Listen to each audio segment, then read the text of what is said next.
how would you say Nigel Clough deals with perhaps fragile egos, perhaps the mental struggles that might be within that dressing room, especially having been so widely tipped to be at the top and then having so overwhelmingly flopped throughout the course of the season?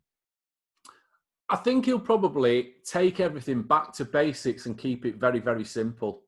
I think the big culture thing at Mansfield and the big, we talk about that fragile mentality is as soon as they concede a goal, they seem to go to pieces. I think that's been the common theme for them, and they can be winning games. They can go 2-0 up in games. And as soon as they concede one and it goes back to 2-1, and there might not be much time left on the clock, but they're not believing they're going to see this out, and those are the kind of the patterns of behaviour that have been happening for them a lot. And I think it stems back to when they missed out on the playoffs in the semi-final against Newport. And I think that was built up as their big season and they thought that was their big chance. And there's almost a sense that they've given up since then.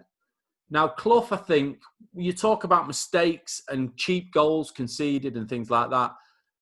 Clough won't analyse it from a mental perspective like maybe I will. And I'll recognise all these patterns of behaviour and think. Clough is like, no, this is really simple. This is what you do in this situation.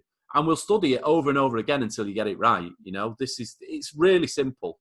Just do the basics right. And he'll explain over and over again what those basics are. And he'll just come down on players like a ton of bricks if he doesn't see them basics being done right. And not just because a goal's been scored, but just because the job hasn't been done right, in a situation where a goal hasn't been scored. And I think by reinforcing that skill development over and over and over, then eventually they will stop conceding those cheap goals. But it could be a club that draws a lot of games, that plays a lot of 0-0s, or might have to go through this very slow process first before the penny finally drops. Everybody gets on what it is that, what are the right behaviours in the right situations on the pitch, and stop getting lost in your own heads. And then they can start to build on top of that. And, this is the transition that they're going to have to go through.